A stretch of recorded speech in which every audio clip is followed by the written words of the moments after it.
أعوذ بالله من الشيطان الرجيم بسم الله الرحمن الرحیم۔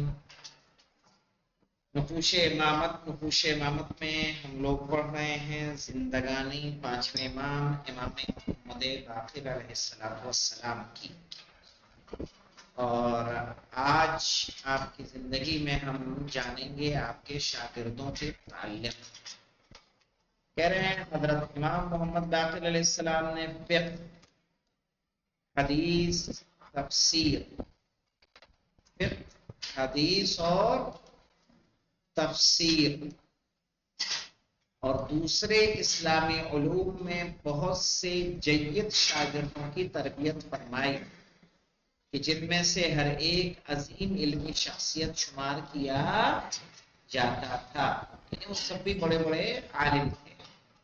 ان میں سے ہے محمد بن مسلم، زرارہ بن عایون، جن سے بہت زیادہ حدیثیں ہمارے پاس وارد ہیں۔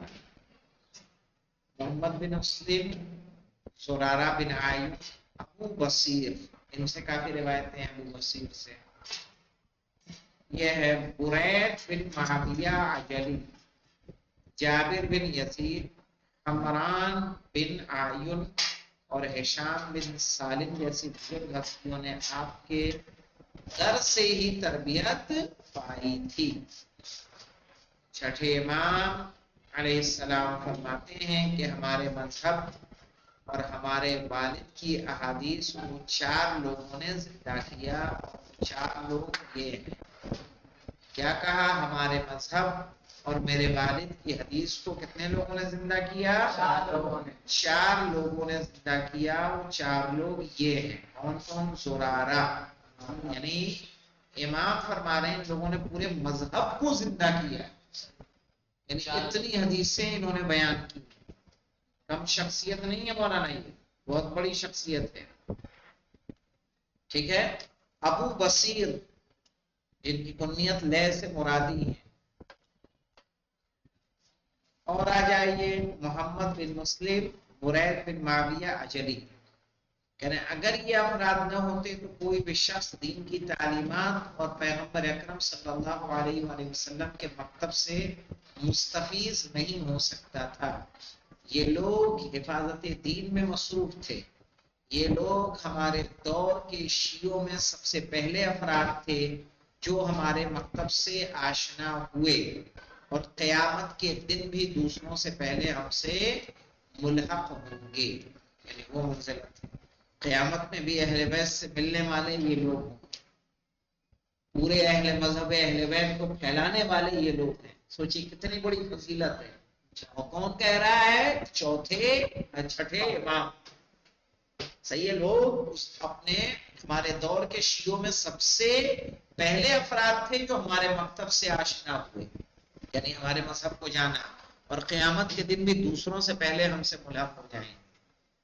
امام محمد باقر علیہ السلام کے شاگرد اپنے دور کے فقہا اور محدثین میں شمار ہوتے تھے، صحیح ہے، اور علمی میدان میں فقہا اور غیر شیعی قاضیوں پر برتری اور سبقت رکھتے تھے۔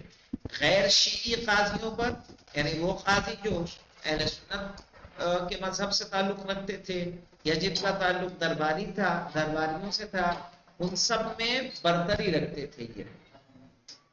سیاسی و اجتماعی حالات و شرائط دیکھ لیتے ہیں، جیسا کہ بیان کیا گیا ہے کہ امام محمد باقر علیہ السلام 5 اموی خلفاء کے ہم عصر تھے۔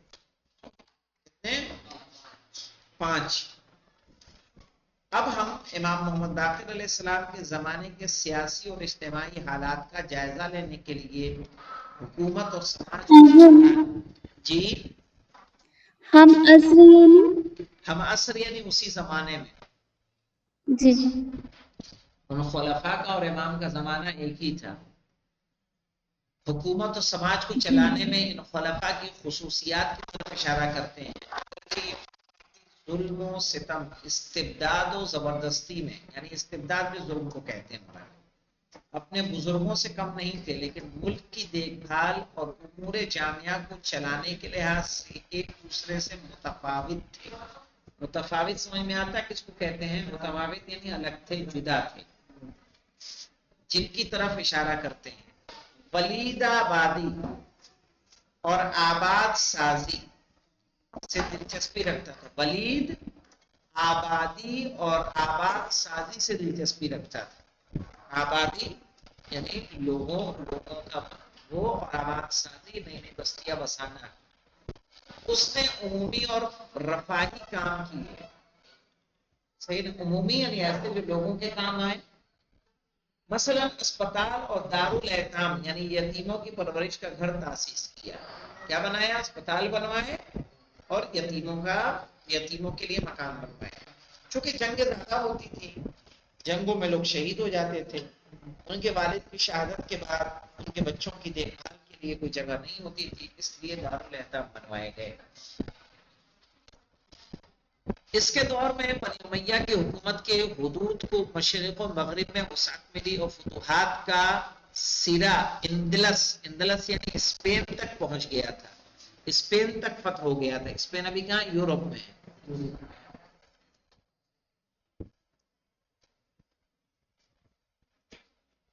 ان تمام باتوں کے باوجود وہ ایک علم سے محروم یعنی اس کے پاس علم نہیں تھا، ستمگر اور خونخوار شخص تھا. سلیمان تحمل پرست، شہوت پسند. تحمل پرست یعنی برداشت کا مادہ تھا لیکن شہوت پسند تھا. بسیار خوری، بسیار جانتے ہیں مولانا؟ زیادہ کھانے والا. ہاں، زیادہ کھانے کا شوقین تھا. دلچسپی رکھتا تھا اور اپنے کارندوں کے متعلق خاص نظریوں کو عمل میں لاتا تھا جو اس کے کام کرنے والے تھے. اس طرح سے کہ بعض کو مورد توجہ قرار دیتا تھا، یعنی اس کی طرف توجہ زیادہ ہوتی تھی، اور بعض کا خاتمہ کرنے کے لیے نقشہ تیار کرتا تھا. وہ قبائلی تعصبات کے جذبے کے تحت مصری قبیلوں پر دباؤ ڈالتا تھا، ساتھ ہی یمنی رقیبوں کی حمایت کرتا تھا. اس نے موسیٰ بن نصیر اور طارق بن زیاد جیسے دو شجاع اور فاتحین اندلس کی طرف سے بے توجہی برتی اور انہیں نکال باہر کر دیا. صحیح، جنہوں نے اندلس کو فتح کیا ان کو بھی نکال کے کیا کر دیا؟ باہر کر دیا. یزید بن عبد الملک ایک عیاش اور بے پرواہ شخص تھا. وہ کسی بھی اخلاقی اور دینی اصول کا پابند نہیں تھا. اسی بنا پر اس کی حکومت کا زمانہ بنی امیہ کی حکومت کے سب سے سیاہ اور تاریک زمانوں میں سے تھا. ہاں، اس کی حکومت کے دور میں کوئی بھی کامیابی و فتح یا اسلامی سماج میں کوئی درخشاں واقعہ نہیں ہوا، یعنی ایسا جسے بتایا جا سکے قابل غور، قابل توجہ. اس کی ظالمانہ سیاست نے مسلمانوں میں نفرت کی لہر دوڑا دی، یہاں تک کہ بنی امیہ کے بزرگوں کے گروہ نے بھی اس کے اعمال و افعال پر کیا کیا؟ اعتراض کیا. ہے نا مولانا؟ سیاست جیسے آج ہماری اپنی حکومت ہے جس کی وجہ سے کیا ہے، ملک میں نفرت وغیرہ کا ماحول پھیل چکا ہے. اسی طرح سے اس دور میں بھی تھا. صحیح ہے. جو آپ کیا حاکم وقت ہے وہ کس طرح کی سیاست اپنا رہا ہے اس پہ بہت کچھ ڈیپینڈ کرتا ہے. ہشام ایک بخیل، سخت، گستاخ، ستمگر، بے رحم اور سخنور شخص تھا. گستاخ یعنی کسی کے پرواہ نہ کرنا، جو چاہے بول دینا، کسی کو ذلیل کر دینا. بے رحم اور سخنور شخص تھا. وہ مال و دولت جمع کرنے اور آباد کاری کے لیے کوشش کرتا تھا. اس کے دور میں بعض ہاتھ کی صنعتوں کو رونق ملی. ہاتھ کی صنعتوں یعنی ایسے کام، ایسی چیزیں جو وہ ہاتھ سے بنائی جاتی، ٹھیک ہے، لیکن اس کی بے انس اور سخت مزاج ہونے کی وجہ سے لوگوں کی زندگی دشوار ہو گئی. معاشرے سے انسانی محبتیں اور ہمدردی کے جذبات زوال کی طرف مائل ہو گئے. صحیح نا؟ ختم ہونے لگے. ہمدردی کے جذبات نہیں تھے. ایک دوسرے کی مدد اور نیکی کرنے کی رسم اٹھ گئی. اس طرح سے کوئی بھی شخص دوسرے سے ہمدردی اور ایک دوسرے کی مدد نہیں کرتا تھا. دیکھ رہے ماحول.